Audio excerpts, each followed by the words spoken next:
నిజంగా ఈరోజు మనం మాట్లాడుకోబోయే విషయం మీ గుండెల్ని నేరుగా హత్తుకుపోవడమే కాకుండా మీ ఇంటి భవిష్యత్తును, మీ కుటుంబ సుఖశాంతులను పూర్తిగా మార్చేయబోతుంది. అవును, మీరు వింటున్నది అక్షరాల నిజం. మనల్ని కంటికి రెప్పలా కాపాడుకుంటూ మన కోసం తమ జీవితాలనే దారపోసి అనంత లోకాలకు వెళ్ళిపోయిన మన పితృదేవతలు, కన్నవాళ్ళు, అమ్మ నాన్నలు, తాతయ్యలు, బామ్మల జ్ఞాపకాలు మన ఇంట్లో ఎక్కడో ఒక చోట ఫోటో రూపంలో పదిలంగానే ఉంటాయి కదూ.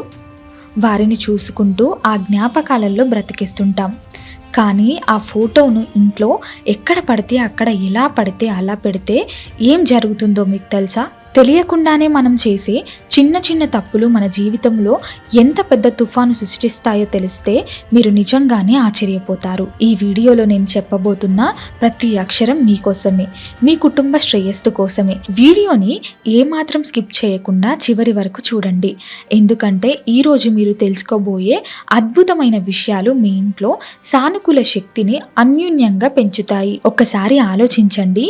మీ ఇంట్లో అంతా బాగుంటుంది, చేతి నిండా సంపాదన ఉంటుంది, అందరూ కలిసిమెలిసి ఉంటున్నారు.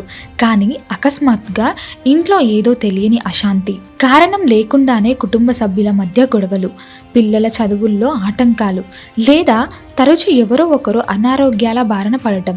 ఇలాంటివి ఎప్పుడైనా గమనించారా? ఎంత డబ్బు వచ్చినా నీళ్ళలా ఖర్చయిపోతుంటుంది.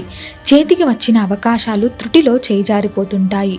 ఇవన్నీ చూసి బహుశా మన ఇంటికి ఏదైనా దిష్టి తగిలిందేమో, లేక ఇంకేదైనా చేతబడి లాంటి దోషం ఉందేమో అని భయపడిపోయి పూజలు, శాంతులు చేసుకుంటాం. కానీ అసలు సమస్య మూలం మన ఇంట్లోనే, మన కళ్ళెదురుగానే గోడకు ఉన్న మన పెద్దల ఫోటోలో ఉండవచ్చని మీరెప్పుడైనా ఊహించారా? అవును, మన పితృదేవతల ఫోటోలు సరైన దిశలో, సరైన స్థానంలో లేకపోతే ఇంట్లో ఇలాంటి ప్రతికూల శక్తులు తాండవిస్తాయని వాస్తు శాస్త్రాలు, మన పురాణాలు ఘోషిస్తున్నాయి. విషయంలోకి మరింత లోతుగా వెళ్లే ముందు మీకు ఒక చిన్న మనవి. ఈ వీడియో మీకు ఏమాత్రం ఉపయోగకరంగా అనిపించినా, మీ మనసుకు దగ్గరగా అనిపించినా దయచేసి వెంటనే ఈ వీడియోని లైక్ చేయండి. మీ లైక్ మాకు ఎంతో ఉత్సాహాన్ని ఇస్తుంది. అలాగే ఈ అమూల్యమైన సమాచారాన్ని మీ వాట్సాప్ గ్రూపులలో కూడా షేర్ చేయండి. ఇక అసలు విషయానికి వస్తే, కన్నవారు దూరం అయినప్పుడు వారి జ్ఞాపకాలను సజీవనంగా ఉంచుకోవడం కోసం మనం వారి ఫోటోలను డ్రాయింగ్ రూపంలోనూ, బెడ్రూమ్లోనూ ఎక్కడ కుదిరితే అక్కడ తగిలించుకుంటాం. కొందరైతే మా అమ్మా నాన్నలే మాకు దేవుళ్ళు అనే గొప్ప భావనతో ఏకంగా పూజ గదిలో దేవుడి పటాల పక్కనే వారి ఫోటోలను కూడా పెట్టి పూజిస్తుంటారు. మీ భావన చాలా పవిత్రమైనదే కావచ్చు, మీ ప్రేమ స్వచ్ఛమైనదే కావచ్చు, కానీ శాస్త్రాల ప్రకారం అది ఏమాత్రం శ్రేయస్కరం కాదు. దేవుని గదిలో ఉండే శక్తి చాలా దైవికమైనది, స్వచ్ఛమైనది. పితృదేవతల శక్తి అనేది కేవలం వారి జ్ఞాపకాలు, మన వంశానికి, వారసత్వానికి సంబంధించినది.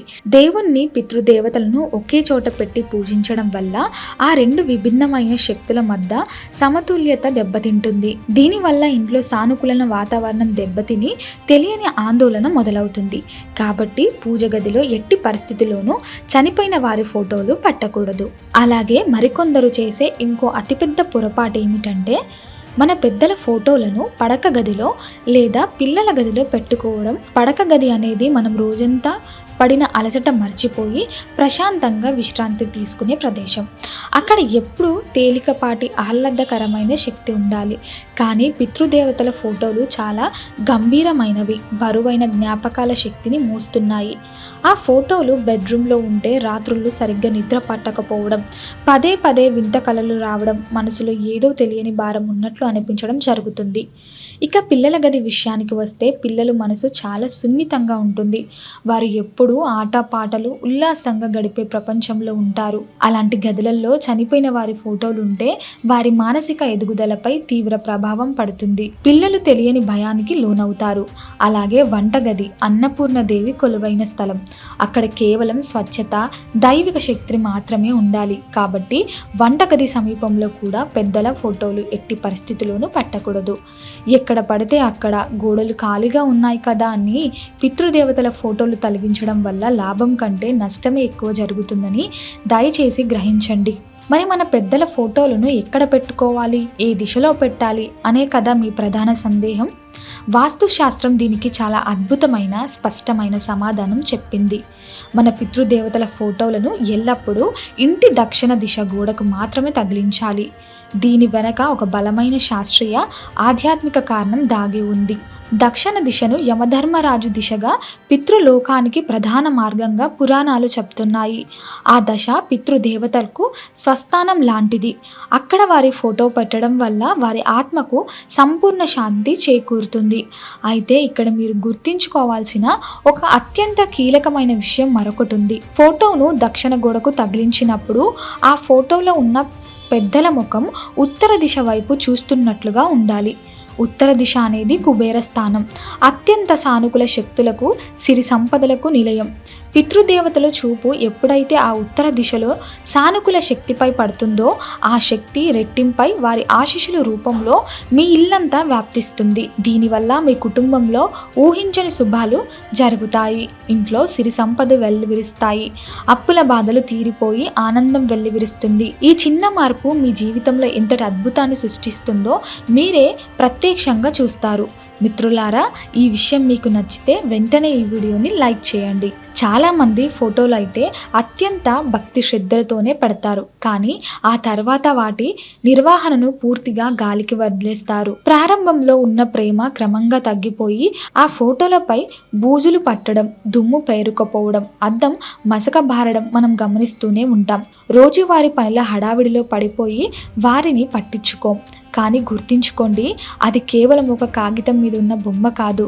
మీ ఉనికికి, మీ వంశానికి, మీ మూలాలకు అది మీ సజీవ సాక్ష్యం.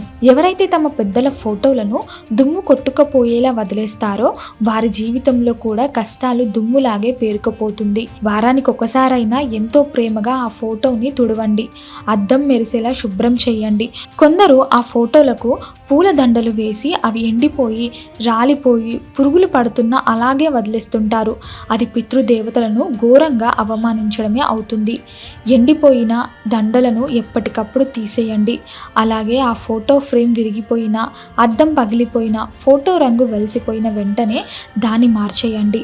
పగిలిన ఫ్రేమ్లతో ఉన్న ఫోటోలు ఇంట్లో ఉంటే అవి ఖచ్చితంగా దరిద్రాన్ని, ప్రతికూల శక్తులను ఆకర్షిస్తాయి. ఇంకొక ముఖ్యమైన విషయం ఏమిటంటే, కొంతమంది తమ ఇంట్లో ఎంతమంది పెద్దలు చనిపోతే అంతమంది ఫోటోలు తెచ్చుకొని గోడల నిండుగా ఒక ఆర్ట్ గ్యాలరీ లాగా తగిలించుకుంటారు. అది ఏమాత్రం మంచిది కాదు. ఒకే చోట వందల కొద్ది జ్ఞాపకాలు, శక్తులు గుమ్మిగూడినప్పుడు ఇంట్లో వాతావరణం కూడా బరువుగా మారుతుంది. తాత ముత్తాతల వరకే పరిమితం చేయండి.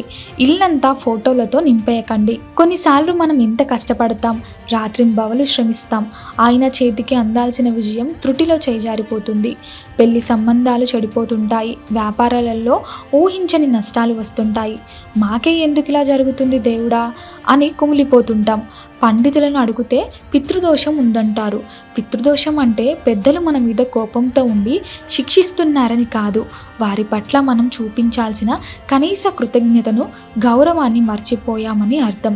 రోజుల్లో ఒక్క నిమిషం, కేవలం ఒకే ఒక్క నిమిషం పాటు వారి ఫోటో ముందు నిలబడి 2 చేతులు జోడించి, నాన్నగారు, అమ్మగారు, మీరు ఇచ్చిన ఈ అద్భుతమైన జీవితం వల్లే నేను ఇలా ఉన్నాను. మీ ఆశీస్సులు ఎప్పుడు మా కుటుంబం మీద ఉంచండి అని మనస్ఫూర్తిగా ప్రార్థించి చూడండి. అమావాస్య నాడో, వారి పండుగ రోజుల నాడో వారికి ఇష్టమైన నైవేద్యం పెట్టి స్మరించుకోండి. మీ పట్ల ఆ పితృదేవతల దీవెనలు అదృశ్య కవచంలా మరి ప్రతి అడుగులోనూ మిమ్మల్ని ఎలా కాపాడుతాయో చూసి మీరే ఆశ్చర్యపోతారు. ఆడంబరాలు, ఆర్భాటాలు చేయలేకపోయినా పర్వాలేదు. మీ మనసులో నిజమైన భక్తి ఉంటే చాలు. చెట్లు వేర్లు ఎంత బలంగా ఉంటే ఆ చెట్టు అంత పచ్చగా కలకలలాడుతుంది. మన జీవితానికి వేర్లు మన పెద్దలే. మన వేర్లను మనం ఎంత గౌరవిస్తే మన జీవితం అనే వృక్షం అంత అద్భుతంగా, సంతోషంగా ఫలిస్తుంది. మిత్రులారా, ఈరోజు మనం మాట్లాడుకున్న విషయాలు కేవలం వాస్తు నియమాలు మాత్రమే కాదు.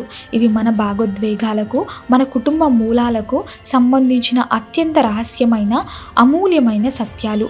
మన కన్నవారిని, మన పెద్దలకు సరైన రీతిలో ఎలా గౌరవించుకోవాలో, తద్వారా మన జీవితాలు ఎలా సుసంపన్నం చేసుకోవాలో ఇప్పుడు మీకు పూర్తిగా అర్థమైంది అనుకుంటున్నాను. ఈ చిన్న మార్పులు మీ ఇంట అమలు చేసి చూడండి. మీ ఇంట్లోకి అడుగుపెట్టగానే ఏదో తెలియని ప్రశాంతత, అంతులేని పాజిటివ్ ఎనర్జీ మిమ్మల్ని పలకరిస్తుంది. మీరు సాధించే విజయాలను చూసి ఆకాశంలో ఉన్న మీ పెద్దలు ఎంతో గౌరవిస్తారు. నేను చెప్పిన ఈ విషయాలు మీ హృదయానికి హత్తుకున్నాయని, మీరు విన్న ప్రతి మాట అద్భుతంగా ఉందని, మళ్ళీ మళ్ళీ వినాలనిపించేంతగా ఈ సత్యాలు మీ మనసులో నాటుకుపోయాయని మనస్ఫూర్తిగా నమ్ముతున్నాను. దయచేసి ఈ వీడియోకి ఇప్పుడే ఒక లైక్ చేసి మీ కుటుంబ సభ్యులకు, బంధుమిత్రులకి షేర్ చేయండి. అలాగే కామెంట్స్ రూపంలో జై పితృదేవ అని రాసి మీ గౌరవాన్ని తెలియజేయండి. మన ఛానల్ని సబ్స్క్రైబ్ చేసుకోవడం మాత్రం మర్చిపోకండి. మీరంతా సంతోషంగా సిరి సంపదలతో వర్ధిల్లాలని కోరుకుంటూ ధన్యవాదాలు.